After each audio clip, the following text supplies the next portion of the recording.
오늘 우리에게 주신 하나님의 말씀 데살로니가 전서 2장 5절에서 12절 말씀을 중심으로 증인이라는 제목으로 말씀을 드리려고 합니다. 재판에서 증인이 있고 없고는 엄청난 차이가 있습니다. 어떤 사건에서 아무도 본 사람이 없다는 것과 분명히 본 사람, 증인이 있다는 것은 이 재판, 이 소송에서 굉장히 중요하지요. 그래서 증인은 증인석에 나갈 때 본 것을 말하겠다고, 위증하면 처벌을 받겠다고 선서를 하고 이렇게 재판석에 앉는 것을 보게 됩니다. 증인은 자기가 듣고 본 것을 말하는 것입니다. 오늘 말씀에 보면 5절 후반절 말씀에 하나님께서 증인이시니라, 또 10절 후반절에서도 너희가 증인이요 하나님께서도 증인이 되주실 것이다. 데살로니가 교회 성도들이 증인이고 하나님도 증인이시다. 이러면 사도 바울 일행이 어떻게 데살로니가에서 살았는지 분명하지요. 왜냐하면 어떻게 살았는지 이렇게 증인이 있고 하나님도 증인이시다. 하나님 앞에서도 이렇게 떳떳하게 살았다는 것을 사도 바울이 지금 증거하고 있는 것입니다.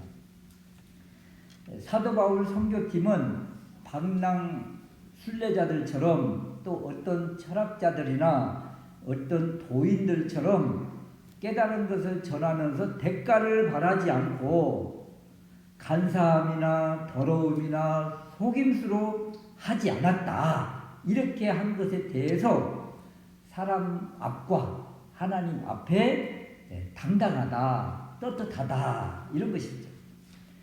데살로니가 교회가 이 믿음의 소문이 마게도냐와 온 지역에 소문이 날 수 있었던 것은 이렇게 사도 바울 선교팀, 특히 사도 바울이 복음의 통로로서 언행 일치의 삶을 살았기에 그가 전한 복음을 그대로 받아서 그렇게 사니까 각처에 데살로니가 교회에 대한 소문이 퍼져 나가게 된 것입니다.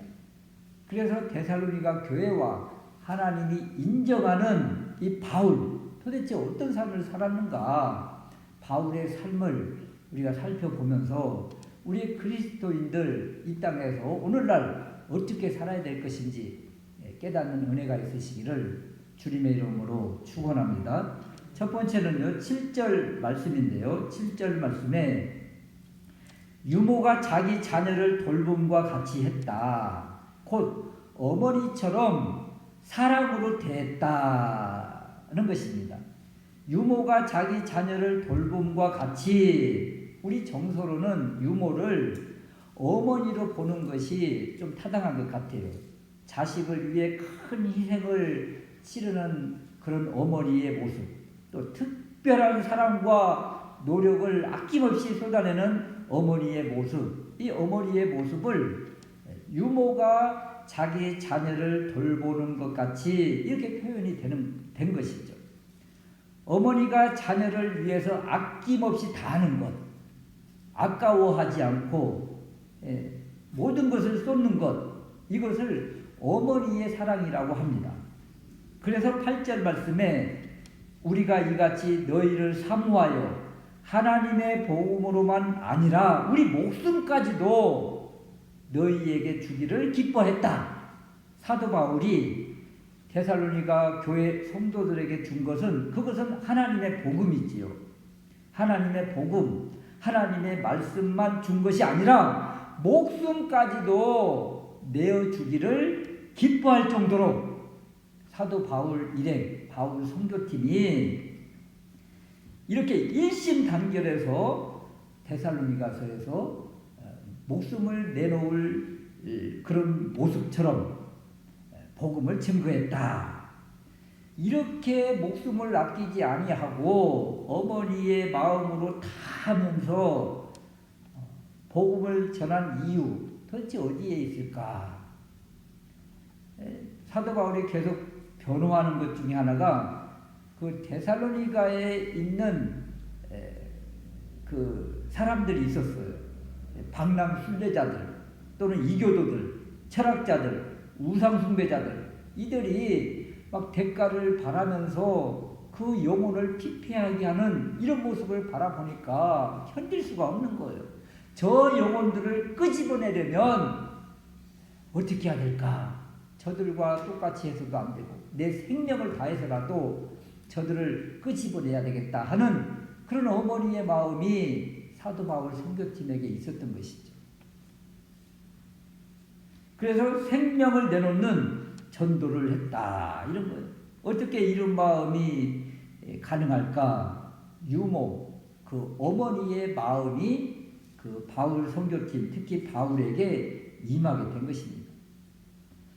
더군다나 어머니의 사랑 이것으로만 그들을 대한 것이 아니라 7절 말씀에 보니까 오직 우리가 너희 가운데서 유순한 사람이 되었다. 유순한 사람이 되었다고 그러잖아요. 이 유순한 사람, 이런 사람은 어떤 사람인가? 종에 대한 주인의 태도, 또 신하에 대한 왕의 태도, 또 자녀에 대한 아버지의 태도, 어때요? 하급자에 대한 상급자가, 또 직원에 대한 사장이 자신의 그 힘과 권위를 내세우지 않고 자기의 권위대로 마음대로 이렇게 할 수도 있지만 그렇게 하지 않고 관대한 행동, 겸손한 행동, 상대방과 눈높이를 낮추어서 그 위치에서 같이 마음을 나누는 그런 모습, 그렇게 대했다는 거예요.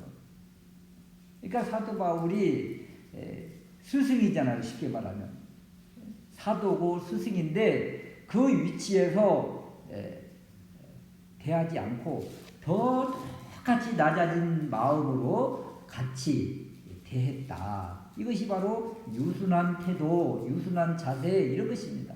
군림하지 않은 거죠. 당시에 내가 조금 더 알고 배우고 그러면 어떻게 해요?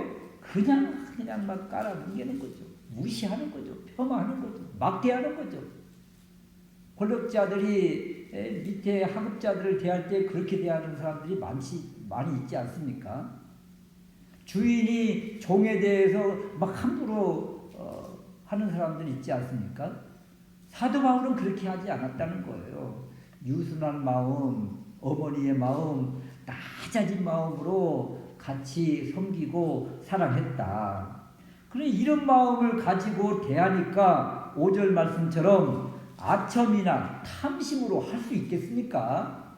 어머니의 마음을 가지고 또 낮아진 마음으로 대하는데 뭐 이렇게 아첨하고 탐심으로 그렇게 할 이유가 없는 거죠. 어머니가 어떻게 자녀들에게 아첨의 말을 하고 탐심의 탈을 품고 그 젖을 줄 수가 있겠습니까? 그 절대 그럴 수 없죠. 바울 선교팀은 이렇게 방랑 순례자들, 이교도들 이런 사람과 달랐다. 이들은 사악한 마음으로 자기 원하는 것을 얻기 위해서 아첨의 말을 하고 탐심의 탈을 쓰고 마음은 일인데 겉은 양의 탈을 쓰고 그렇게 접근해서 노략질하고 착취했는데 이들과 달랐다. 차별했다 이런 거죠. 6절을 보십시오. 그리스도의 사도로서 권위를 내세울 수도 있었지만 보세요. 사도로서 그 높은 위치에서 권위로 말할 수도 있지만 그렇게 하지 않았다. 이유는 어머니의 마음으로 그들을 품고 있었기에 이런 힘을 내세울 이유가 없었던 것입니다. 빈 깡통이 요란한 소리를 낸다고 하잖아요. 조금 성공했다고, 조금 출세했다고, 좀 높은 지위했다고, 좀 많이 배웠다고 자기 힘을 마음대로 쓰는 사람들 보십시오. 이런 사람들 앞에서 힘이 약하니까, 부족하니까 겉으로는 뭐 굽실굽실 거리지만 뒤에 가서는 뭔 소리 합니까? 그냥 침 뱉고 손가락질하고 욕하고 그러잖아요. 바울이 새 일에 짧은 기간 동안 하나님의 복음을 데살로니가에서 전했는데 바로 어머니의 사랑 또 유순한 태도 이런 것으로 전하니 성도들이 이 마음을 알고 그대로 받아들인 거예요. 엄마가 아이를 품고 젖을 줄 때 이 아이가 이게 독약인지 뭔지 이 구분을 하면서 먹던가요? 그대로 빨아들이지 않던가요? 예, 사도 바울이 이렇게 어머니의 마음으로 유순한 태도로 그냥 원색적인 복음 하나님의 말씀을 전하니까 데살로니가 교회 성도들이 그대로 받아들이고 그대로 삶에서 나타내더라는 거예요. 이렇게 한 것에 대하여 하나님이 증거하시고 이 증거하셨다. 이 말이 바로 마르투스 증인이라는 뜻이에요. 하나님이 증인이시고 10절 후반절에 너희가 증인이로다. 우리나라 초대교회도 이렇게 사랑으로 어머니의 마음으로 목회하신 분들이 많습니다. 대표적으로 사랑의 원자탄이라고 하신 손양원 목사님이 그러하잖아요. 자기 아들들을 죽인 자기 두 아들을 죽인 그 원수를 양자로 삼아서 그렇게 사랑을 베풀고 말했죠. 어떻게 이렇게 할 수가 있느냐고요. 이게 바로 어머니의 마음인 거예요. 어머니의 사랑이니까 그냥 다 품는 겁니다. 품는 거.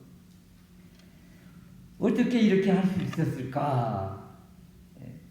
로마서 5장 8절 말씀에 보면 우리가 잘 아는 구절인데 우리가 아직 죄인 되었을 때에 그리스도께서 우리를 위하여 죽으심으로 하나님께서 우리에 대한 자기의 사랑을 확증하셨느니라. 이 하나님의 사랑, 우리를 대신하여 죽으신 예수님의 십자가의 사랑, 이 사랑을 받은 것이 체험되어지고 믿어지니까 그 사랑으로 그렇게 하는 거예요.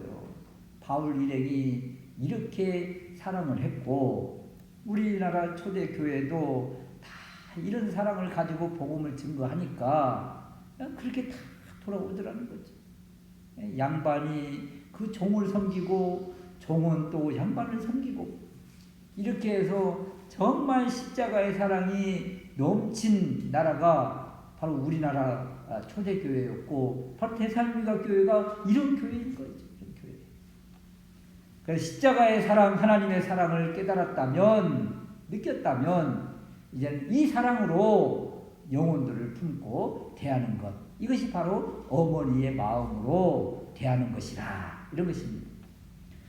두 번째는요, 어떤 마음일까 이런 것인데 11절 말씀인데 너희도 아는 바와 같이 우리가 너희 각 사람에게 아버지가 자기 자녀에게 하듯 이 아버지의 마음으로 가르치고 양육해야 됩니다.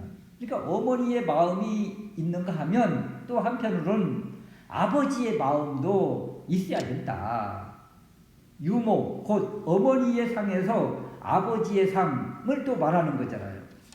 앞에서 복음으로 양육하는 어머니의 모습이었다면 11절 말씀은 잘못된 신앙의 상태를 바르게 교육하는 그 아버지의 모습, 이것을 강조하고 있는 거예요.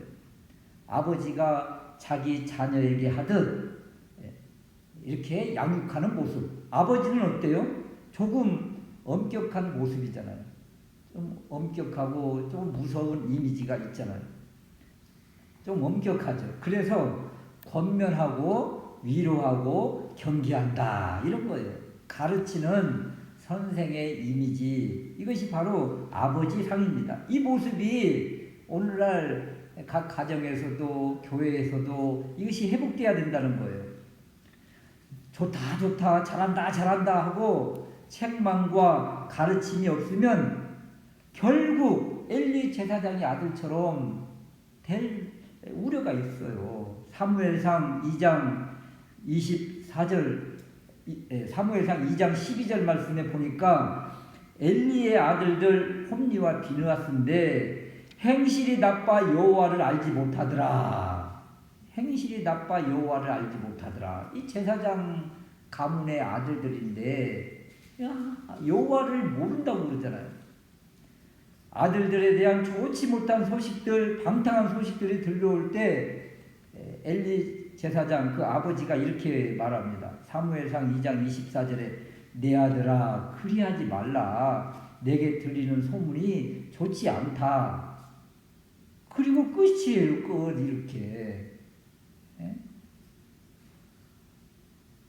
내 아들아 그리하지 마. 이렇게 그냥 끝이라니까요. 더 이상 뭐 징계를 했다. 뭐 경고를 했다. 권면을 했다. 막 사정을 했다. 이런 말이 없어요. 아버지는 아들을 양육할 책임이 있습니다. 이렇게 양육하지 못하니까 결국 어떻게 돼요? 두 아들이 블레셋과의 전투에서 비참하게 죽음을 당하고 그 소중한 법궤마저 빼앗기고 말이죠. 이런 안타까운 일이 벌어지더라 이런 것입니다. 그래서 잘못된 것은 잘못되었다고 바로 가르쳐야 됩니다. 사도 바울이 데살로니가 교회 성도들을 향해서 권면하고 위로하고 경계했다. 그래서 12절 후반절 말씀에 보니까 하나님께 합당히 행하게 하려 함이니라. 하나님 앞에 합당한 삶이 뭐예요? 그리스도인이 살아야 될 규범, 윤리적이고 도덕적인 이러한 삶에 있어서 하나님 기준에 부합하도록 그렇게 이끌었다는 거죠. 그러니까 데살로니가 교회에 믿음의 소문이 퍼진 것들은 이렇게 삶에 있어서도 모범이 되고 하나님 앞에 이렇게 합당한 삶을 사니까 이런 아름다운 삶이 그냥 온 세상에 퍼져나가는 거예요. 더군다나 아버지는 어때요? 9절 말씀에 형제들아 우리의 수고와 고생을 너희가 기억하리니 바울 선교팀이 수고하고 고생을 했다는 거예요. 이것을 데살로니가 교회 성도들이 알고 있다는 것이고 어떻게 알고 있는가? 또 사도 바울은 어떻게 데살로니가에서 살았는가? 너희 아무에게도 폐 끼치지 아니하려고 밤과 낮으로 일했다. 그러잖아요. 이 모습을 보니까 아버지의 모습이잖아요. 아버지들이 그냥 밤낮으로 가정을 먹여 살리려고 일하는 땀 흘리는 이런 모습이죠. 누가 보러 옵니까? 옛날 보면 아버지가 보러 오는 거죠. 아버지가. 그래서 자식들은 아버지의 수고와 고생을 다 아는 것처럼 데살로니가 교회 성도들이 사도 바울 이 선교팀이 어떻게 전도하면서 또 그곳에서 생활할 때 어떻게 생활했는지를 이렇게 다 안다는 거예요. 한마디로 자비랑 선교 이런 걸 했다는 거죠. 사도 바울은 장막 만드는 기술이 있어서 이렇게 데살로니가에서도 또 고린도에서도 이렇게 일하면서 복음을 전하는 이런 모습을 보여주었다. 이런 것입니다. 복음을 전하는데 남에게 폐를 끼치면 부담을 주면 그 복음이 온전히 들어가겠습니까? 그 사람이 받아들이겠어요? 사도 바울은 때로는 어머니처럼 때로는 아버지처럼 이렇게 데살로니가에서 솔선수범하는 이런 모습으로 살아내니까 이들에게 복음의 능력이 역사를 하는 거죠. 복음을 증거할 때 그 복음이 그들이 온전히 받아들이는 거예요. 주일날 그랬잖아요. 우리는 복음의 통로다. 복음의 도구다. 복음의 유통자다. 그런데 복음의 유통자가 엉망으로 살면 그 사람의 입에서 나오는 이 하나님의 복음이 되겠는가? 사도 바울은 이렇게 믿음의 삶을 살고 또 삶에 있어서 참 모범적인 삶을 살고 그들에게 폐를 끼치지 않고 땀을 흘리며 수고하고 그러니까 그들이 정말 저분의 말이라면 그냥 다 받을 수 있지, 믿을 수 있지, 이렇게 해서 그대로 받아들인 거예요. 그래서 우리가 사도 바울과 바울 선교팀이 살아온 이런 데살로니가서에서 이렇게 사는 이 모습, 어머니처럼 또 아버지처럼 이 두 가지의 양면성을 가지고 사람들을 대하고 삶에서 그렇게 살아내면 이 복음이 능력이 되어서 그들에게 역사되는 것이다. 이런 것입니다. 세 번째는요, 6절 후반절 말씀인데 6절 후반절 말씀에 보면 사람에게는 영광을 구하지 아니했다. 여러분 이 말을 기억해야 됩니다. 사람에게는 영광을 구하지 않았다. 사람을 바라지 않고 하나님만 바라는 사람이 되자 이런 겁니다. 하나님만 바라는 사람이 되자. 6절 말씀에 우리가 그리스도의 사도로서 권위를 내세울 수도 있겠지만 너희에게든지 다른 이에게든지 사람에게는 영광을 구하지 않았다. 사람에게는 영광을 구하지 않았다.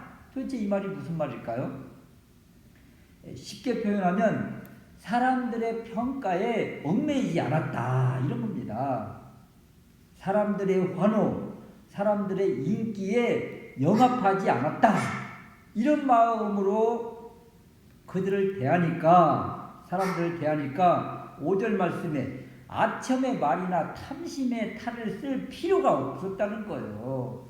사람들한테 잘 보이기 위해서 할 이유가 없으니까 굳이 아첨의 말이나 탐심의 탈을 쓸 필요가 없이 그렇게 복음을 전할 수가 있었다. 사람의 평가나 사람의 인기를 얻으려면 어떻게 해야 돼요? 사람들의 구미에 맞춰져야 되는 거잖아요. 그래서 적당히 속이고 또 탈을 쓰고 미화도 하고 왜곡도 하고 그래야 되는데 그럴 필요가 없다. 이유는 하나님의 복음은 이렇게 사람들 구미에 맞게 전하는 것이 아니라 하나님의 말씀, 하나님의 복음은 그대로 선포이기 때문이다. 이런 겁니다. 하나님의 말씀은 선포지 하나님의 말씀을 그들 구미에 맞춰서 이렇게 할 이유가 없다. 이 말씀은 이런 거죠. 회중이, 청중이 또는 성도들이 좋아하는 말만 하는 것이 아니라 때로는 징계, 때로는 심판도 전해야 된다. 이런 것입니다. 복음은 복음 그대로 전하는 것이지요. 구약 선지자들이 하나님의 말씀을 받았으면 왜곡하지 않고 돌려말하지 않고 심판을 그대로 전했습니다. 그럼 어떤 왕은 그 심판을 받아들이고 회개하고 하나님께 돌아오는 그런 사람이 있었는가 하면 끝까지 하나님 말씀을, 하나님의 경고를, 하나님의 징계의 말씀을 전하는 선지자를 오히려 돌로 죽이는 그런 왕들도 있더라는 거죠. 그래서 전하는 사람은 하나님의 말씀을 그대로 왜곡하지 않고 전하는 것이다. 이것이 사람에게 영광 구하지 않는 모습이고 이 모습이 바로 하나님께 영광 돌리는 그런 모습이에요. 우리가 하나님의 말씀을 받았잖아요. 그러면 이 하나님의 말씀을 그대로 보여주는 것입니다.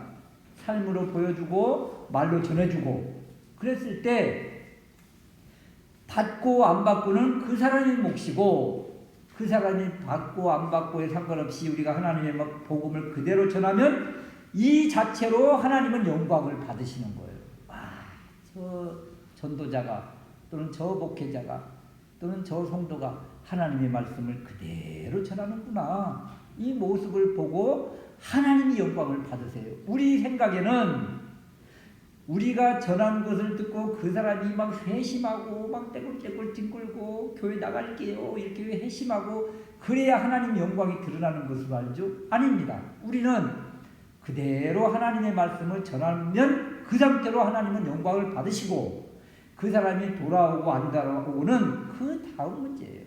그것까지 우리가 책임질 이유가 없고 그것은 하나님이 하신 일이죠. 또 복을 받고 안 받고는 그 사람의 몫입니다. 우리는 하나님의 복음을 그대로 전할 때 왜곡 없이 그때 하나님이 우리의 마음과 우리의 입술에 복을 주시고 하나님이 영광을 받으시는 거죠. 구약 선지자들도 마찬가지입니다.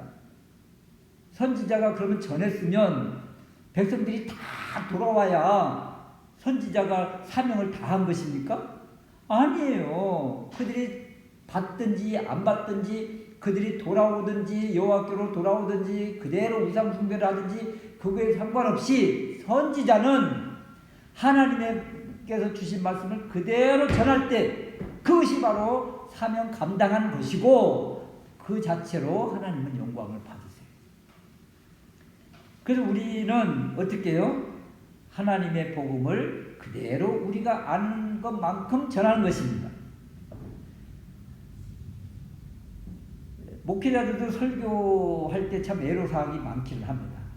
이런 말을 했다가 성도들이 또 나한테 하네, 나를 치네, 어쩌네, 그래서 시험 받고 다른 교회로 가지 않을까. 그래서 그냥 부담되는 이 하나님의 말씀을 최대한 안 하려고 하는 경우들이 많아요. 그런 경우 많잖아요. 만약에 성전을 지을 계획을 하면 건축헌금을 해야 될 때가 어딜까, 어떻게 해야 건축헌금을 사람들이 많이 이렇게 작정을 할까. 그래서 골라가면서 그쪽과 관련된 부분만 설교를 만약에 하다 보면 어떻게 해요? 시험 받는 사람들이 나오는 거죠. 그래서 저는 그냥 아예 그냥 창세기면 창세기 처음부터 끝까지 쭉 어떤 마가복음을 정했다. 그러면 처음부터 끝까지 그 안에 보면 헌금 이야기도 나오고 연보 이야기도 나오고 심판 이야기도 나오고 다 나오는 거죠.